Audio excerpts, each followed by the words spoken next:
Hey everyone, my name is Jake and today we are going to be looking at some malicious compliance stories, so sit back, relax and enjoy. The time I cost the owner's son his job and possibly ownership of his family's company.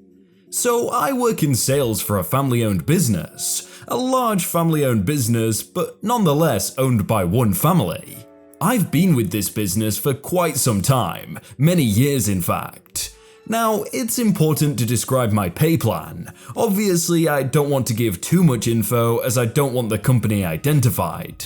The pay plan is a base salary plus commission plus accelerators for going over objective. The company is divided into regions which is overseen by a senior vice president, and those regions are divided into markets which are overseen by a vice president, and the markets are divided into teams which are overseen by a manager. And then within those teams you got territories which are assigned to sales reps. Sales objectives are decided by the big boys at the top, and those objectives are then cut into smaller chunks and handed down the line. I have worked my way up and got one of the best markets a sales rep can have in my company. The reason for this is because my territory, which I call a market, is geographically isolated from other parts of our company, and has about enough business for 1.5 salespeople. Problem being, it's awfully hard to hire half a person. So I get the benefit of getting an objective that's quite easy to meet and which naturally results in me making a healthy living, and I'm quite happy with this arrangement. Also, our employment contract with the company, which is also our commission agreement, clearly states, and has for many years, that our sales objective rises and falls based upon the number of salespeople in our market. So, if we hire a salesperson, that salesperson takes a little bit of the objective away from everyone else. If a salesperson quits until that role is fulfilled, objective goes up for everyone. Also, we get bonuses for going over objective, and at the biggest bonus mark, we double our commissions. Now, the owner of my company apparently told his son if his son wants to run this company one day, his son needs to successfully work all the support level jobs for at least 6 months, that's on the admin side, and be successful at each level of the sales side for 2 years each. If the son is successful at that, the reins and control of the company will be given to the son. Start January the 1st of 2019, the son becomes my sales manager for his first of 2 years as a sales manager. Early in the year, he sits down with me and basically asks me what I expect to do for business. I tell him I'll most likely finish at around 130 to 140% of objective for the year. He tells me he thinks he can double the sales if he hires a new salesperson. I explained to him that I don't see how that'd be possible, and that if he hired a salesperson, sure, the company might sell a bit more product, but they will also be paying an additional salary and will end up paying more out in commission, far more than what it would be worth. He tells me that's none of my concern, and that if I can't commit to doubling my sales, which is a ridiculous ask considering I've grown this market a great deal already, that he's going to put in another sales rep. I tell him that's his decision to make, but he should consult with the vice president first to see if it's a wise move. Obviously, since you're reading this, we can all guess what happened. He hired another salesperson to give me a bit of competition. I promptly ensured my objective was cut in half. If this smart but Ivy League educated Silver Soon child is going to make my life a bit more difficult, then I'm going to get paid more. Shortly after this all went down in the month of January 2019, I was speaking to my vice president and I reminded him that if I didn't secure a single additional order for the entire year, with my objective being cut in half, I was at 108% of objective based upon business that I had carried over the year prior. My vice president smiled and said, "It sounds like you're going to make a ton of money. And this new manager is going to freak up his payroll budget." Keep in mind, had this not have happened, my previous year business would have only gotten me to 54% of my yearly objective. I started the year 2% away from my first commission accelerator. I knew that 2019 would be my biggest money-making year ever, and I was going to freaking blow it out of the water. I went back and looked at my sales for the year, and here is how my year went. At the end of January, I was at 38% of my objective for the year. End of February, I was at 74%. End of March, I was at 109%. End of April, I was at 149% of my objective. And for the first time in my many years of being with this company, hit maxed my first and second level accelerators. I was now earning 130% commission. End of May, I was at 175% of my objective and had maxed out my third level accelerator and was into my fourth and was now earning 150% commission. June, 202% of my yearly objective, I had officially hit the max accelerator and was now earning 200% commission. For the rest of the year, this was going to be the case. June was also my mid-year view. To my surprise, the owner attended my mid-year review and it was all positive. I was doing a fantastic job and there was a lot of talk about how much I was earning and would earn. To which the owner said, "I've never seen a sales rep get into 200% commission as fast as you." I smiled and said, "I know, it's a great year." He asked me, "How do you think my son is doing as a manager?" Now, to be fair, I was very experienced and very rarely needed my sales manager, and the son had been doing the job that he was supposed to be doing. And I smiled and said, "Your son is the best thing to ever happen to me. I've never made so much money with this company and I love it." The owner smirked and said, "I'm sure you are very happy with him," and I was given a good review. Later on in a private conversation with my VP admitted that the owner was freaking furious because our region's payroll budget was going to be blown out of the water because of not only the decision his son made in regards to my market, but other markets as well.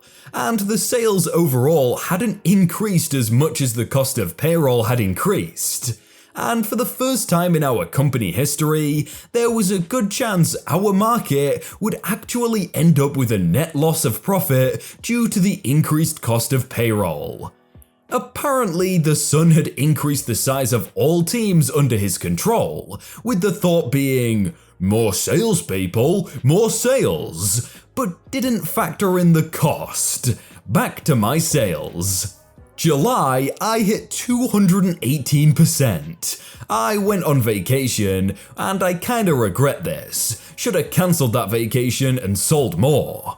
August, 241%, September, 274%, October, 301%, November, 319%, and December, 331%. The year was over. In total, I had sold about 17% more than what I had expected. The extra money was a motivator for me, and I had banked a ton more money. Let's just say I no longer have a mortgage payment because of 2019. I did lose some business to the new rep, who really struggled. So here we sit in January of 2020. I now have a new sales manager. For some reason, the son isn't in charge anymore. Wonder why? The sales rep that we had hired to compete against me was actually a very good sales rep, but he didn't make what he wanted and we transferred him to another market. And apparently we let go of a lot of the excess hires or old employees had quit, and we are back down to the same amount of salespeople as we had started 2019 with. My objective is back to where it was in 2018, and I expect to make significantly less than I did in 2019, but it is what it is. The rumor is the son is not working in any official capacity with the business, and the owner, his dad, is debating the next step for his son. And yes, our region, for the first time in our company's history, posted an overall loss after everything was said and done, and it's been attributed to the increase in payroll costs due to veteran sales reps benefiting from lower objective due to the increased sales staff. I did send an email to the son's company email address, and it was returned saying that email is no longer in service. That was a really good story, I've gotta say. Like, the way they just perfectly did everything, made so much money that they don't have a mortgage payment anymore, and only the son is to blame. So no one really lost out apart from the company, and the company's probably got enough money anyway. But yeah, I just thought it was really well written, and I really liked it. I waste Karen's precious time. About a year ago, I was working at a local bagel restaurant that made both breakfast and lunch sandwiches. To set the scene, it's Saturday afternoon and we're between rushes. This lady, we'll call her Karen, walks in asking for a takeout order that she's made online. My coworker on the register doesn't recognize her name and ends up going through the entire reg to find it. After not finding it, my coworker asks her what her order was and tells her that we'll make it ASAP. She gets angry and starts going off on my coworker about how she's incompetent and that she's placed it earlier that morning, that she needs to be somewhere soon, and that it must be in there. She apparently was in a hurry. Coworker goes through the reg again, and again no online order. They finally get Karen to place her order and it's put on the line. Tuna and chicken salad. Girl wrangled Karen like a pro. I get the misfortune of making the order, and Karen is watching me make the sandwich like a hawk inspecting a field mouse. Tells me that one of the bagels is not toasted enough and that the other was burned. They weren't, but I remade them anyway.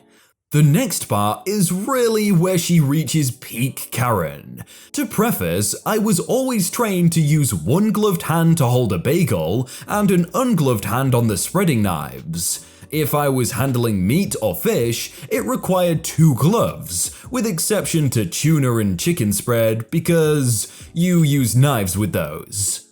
Anyway, Karen stops me midway through her order and tells me to put on another glove. A bit annoyed with how closely she was watching me and with how she treated my coworker, I say, "Oh, of course." Put on another glove and wiggle my fingers at her to show her the gloved hands. I go back to making her sandwiches.